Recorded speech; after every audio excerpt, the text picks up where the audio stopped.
So, you're getting ready to fly.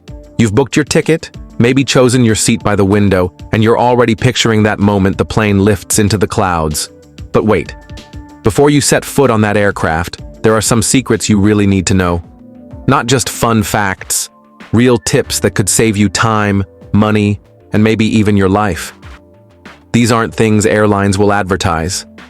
But after reading this, you'll never look at flying the same way again. And if you're into the kind of knowledge that gives you the upper hand, we're just getting started. Chapter 1. The chilling truth about oxygen masks. We've all seen the demonstration. The flight attendant stands tall, smiles steady, as the oxygen mask drops from the overhead panel. Secure your own mask before helping others. It sounds simple, but here's something they never tell you. That oxygen supply, it only lasts 12 to 15 minutes. That's right. You've got barely a quarter of an hour of air flowing through that yellow cup pressed to your face. But don't panic. That time is calculated. It's enough for the pilot to drop the plane to a lower altitude where you can breathe without assistance. The danger isn't the short supply, it's hesitation. If a mask drops, you've got to move fast. Don't reach for your phone. Don't look around to see what others are doing. Every second you wait, your brain is getting less oxygen. And here's the scary part. You might not even feel it. Hypoxia creeps in quietly. One moment you're conscious, the next, it lights out. Chapter 2. Why coffee and tea could be the riskiest things you sip on a plane. You're cruising at 35,000 feet, and the flight attendant rolls by with that drink cart. A hot cup of coffee or tea sounds comforting, right? Warm, calming, a perfect way to ease the stress of travel. But there's a dirty little secret behind that soothing sip, and it starts with the water. That water isn't coming from a sealed bottle. It's drawn straight from the aircraft's onboard water tanks. And those tanks, they're notoriously dirty. Studies from the EPA found shocking levels of bacteria in aircraft water systems, including harmful microorganisms you wouldn't want anywhere near your mouth.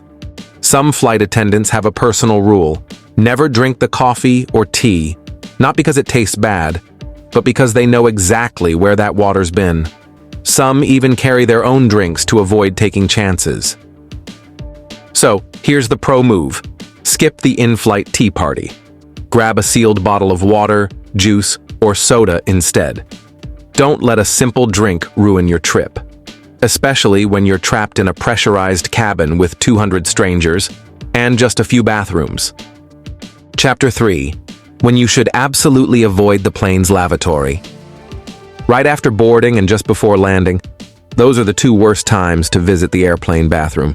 Yes, it might look freshly cleaned when you first get on board, but don't be fooled. Most of the time, it's just a quick wipe down, not a deep clean. And before landing, that bathroom has been through hours of use. It's at its peak filth. Instead, aim for the middle of the flight when things have calmed down a bit. And whatever you do, avoid touching surfaces directly. Bring your own hand sanitizer and wipes. On long-haul flights, it's even smarter to use the restroom in the airport right before boarding. It's cleaner and far less chaotic. Chapter 4. The dirty truth about your tray table. You lower it to eat, rest your phone or laptop on it, maybe even nap with your head on it. But what if I told you your tray table is one of the dirtiest things on the plane? Flight attendants admit they're rarely cleaned properly between flights. In fact, studies show they often carry more bacteria than the flush button in the lavatory. Some passengers even use them to change diapers. Others sneeze and cough right onto them. And worst of all, they're often wiped with the same rag used for the armrests and seats. So what can you do? Disinfect that table before using it. Or better yet, avoid it altogether. Chapter 5. Why you should never take your shoes off on a plane. Tempting, isn't it? You get settled in your seat and kick off your shoes for some comfort, but don't. Plane floors aren't just dirty, they're contaminated. Think spilled drinks, crumbs, bodily fluids, and none of it gets properly scrubbed. Walking around in just socks or bare feet? Big mistake. If turbulence hits, or there's a sudden need to move, maybe to the lavatory or during an evacuation, you don't want to be slipping around or stepping on something gross. Always keep your shoes on, especially during takeoff and landing. Comfort isn't worth the risk. Chapter 6. Why the lights go dim during night flights. You might think it's for ambiance, but the real reason airlines dim cabin lights during takeoff and landing at night is much more serious: safety. If there's an emergency, your eyes will already be adjusted to the dark. That gives you a better chance of spotting the illuminated path to an exit or reacting quickly in low light. So the next time the lights go down, remember, it's not to make you sleepy. It's to keep you safe. Chapter 7. Don't rest your head on the window. Here's why.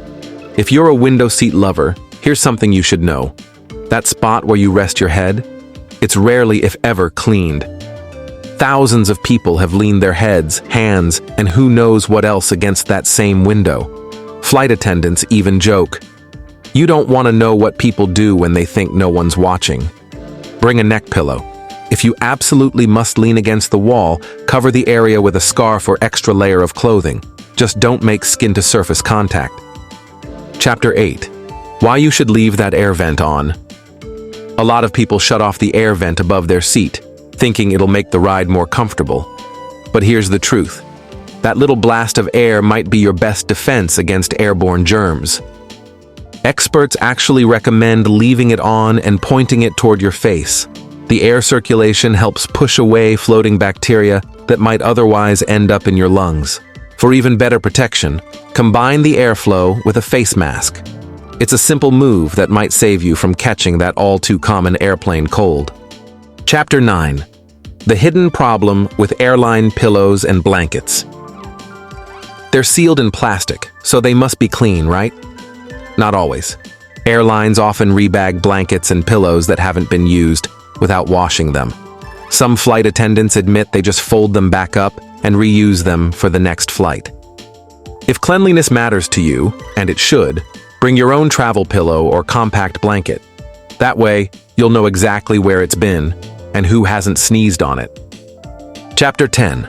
Think twice before using the seat back pocket. It's handy for storing snacks, books, or your phone, but that seat back pocket is also a germ trap. People shove dirty tissues, food wrappers, and even dirty diapers into them. And during quick turnarounds, flight crews rarely have time to properly clean them out. Avoid putting anything in there that you plan to eat or touch with your bare hands later. Use a small travel pouch or keep your essentials in a clean, zipped-up bag. Chapter 11. Why you're asked to lift the window shade during landing. It may seem like a strange rule, but lifting your window shade during takeoff and landing isn't about sightseeing, it's about survival. If there's an emergency, rescue workers need to see inside the cabin, and you need to see outside. Open shades help your eyes adjust to the outside light so you can react quickly and clearly if something goes wrong. That tiny act could make all the difference in a life or death situation. Chapter 12. Flight attendants' secret code language. Ever wonder how flight attendants seem to communicate silently, like they're reading each other's minds? It's not magic, it's code. They use specific hand gestures, buzzer patterns, and even galley taps to relay warnings or instructions. Maybe there's turbulence ahead. Maybe a passenger is acting suspiciously.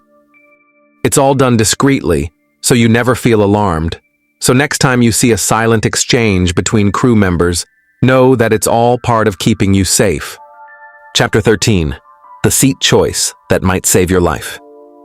While no airplane seat is guaranteed to be safe, some spots statistically offer slightly better odds in an emergency. According to crash data, the middle seats in the back rows tend to have higher survival rates. Why? Possibly because they're farthest from impact zones. Of course, modern planes are incredibly safe, but if you're a nervous flyer, sitting near an exit and actually paying attention to the safety briefing can make you more prepared and more confident. Chapter 14. The truth about lavatory smoke detectors and the Mile High Club. You may have heard whispers of certain, activities happening mid-air. But here's what many don't realize. Airplane lavatories have ultra-sensitive smoke detectors. Some are even wired to alert the cockpit directly. Whether you're lighting a cigarette, vaping, or triggering the alarm with steam or other activities, you're not getting away with it. Tampering with or disabling one, that's a federal offense. Play it safe. Save your wild ideas for after you land. Chapter 15. Why turbulence is less dangerous than you think, unless you're unbuckled. Turbulence feels dramatic, shaking, bumping, sudden drops, but modern planes are built to handle it all. The real danger isn't the turbulence, it's passengers who aren't wearing their seatbelts. Every year, dozens of people get injured because they're walking around or lounging unbuckled during sudden jolts. So even if the seatbelt sign is off, keep it fastened while seated. It might be the one thing that saves you from a painful bump, or something much worse. Chapter 16.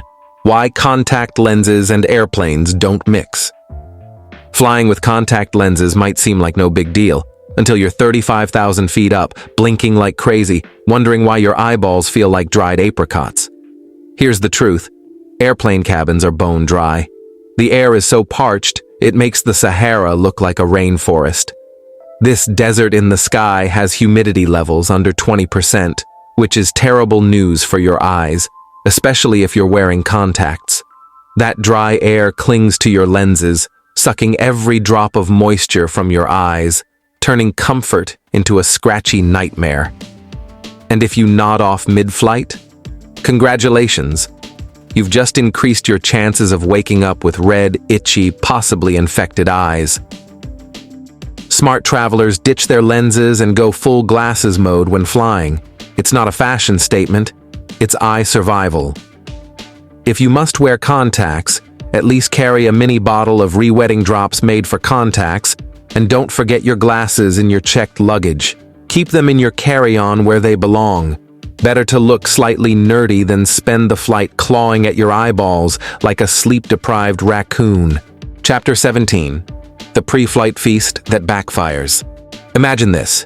You're killing time before your flight, so you treat yourself to a giant burger, fries, and a fizzy drink.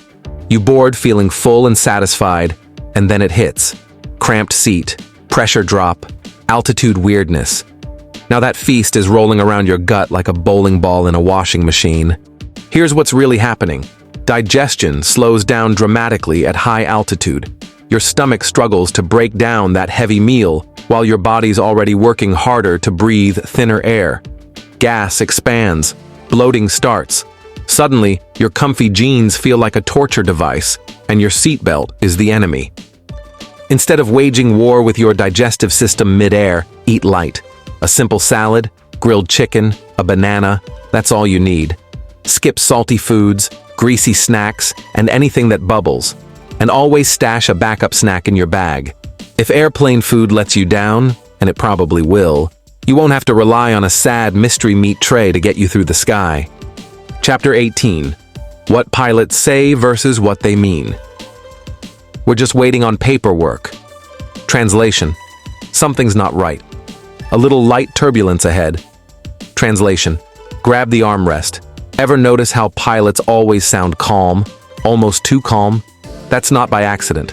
Flight crews are trained to use soothing language no matter what's going on. Their job is to keep passengers relaxed, not deliver hard truths like, "We're low on fuel and rerouting over the Rockies." So when you hear vague announcements, understand, it's all part of the act. Minor delay might mean the mechanics are under the plane with a wrench and a frown. "We'll be on the ground shortly" could mean you're circling for 45 more minutes because someone forgot to unlock the gate. Want to know what's really happening? Watch the flight attendants. If they're calm, all's good. If they suddenly buckle up and start whispering, maybe tighten your seatbelt and keep an eye on the seatback safety card, just in case. Chapter 19. What flying really does to your body. You're not just sitting on a plane. You're sitting in a pressurized metal tube, simulating life at 8,000 feet above sea level, and your body knows it. The air is thin, dry, and not exactly rich in oxygen. You might not feel it at first, but after a couple of hours, that altitude hits differently. Your head gets foggy, your limbs get heavy, and your energy dips. And that's not all. The gas inside your body expands at altitude. That means air trapped in your stomach and intestines starts puffing up like a balloon animal, which explains the awkward bloating and random stomach noises. On top of that, your feet may start to swell from lack of movement and poor circulation. Add a salty snack and a cocktail, you've just dialed up the discomfort to max. If you want to feel human when you land, here's your game plan. Drink lots of water, skip the alcohol, and move your body. Stand up every hour or so, stretch, do some ankle rolls, anything to keep your blood flowing. Trust me, your feet and gut will thank you. Chapter 20. The Myth of In-Flight Wi-Fi. Ah yes, in-flight Wi-Fi. The great lie of modern travel. It promises freedom and connection at 35,000 feet. But what does it really deliver? Spinning wheels, frozen screens, and enough frustration to make you want to chuck your phone into the aisle. Here's the deal. Airplane Wi-Fi runs through satellites, and that means it's slow, spotty, and unreliable, especially when you're flying over oceans or remote areas. One minute you're streaming a movie, the next your screen freezes on the worst possible frame. And don't even think about doing anything sensitive, like logging into your bank account.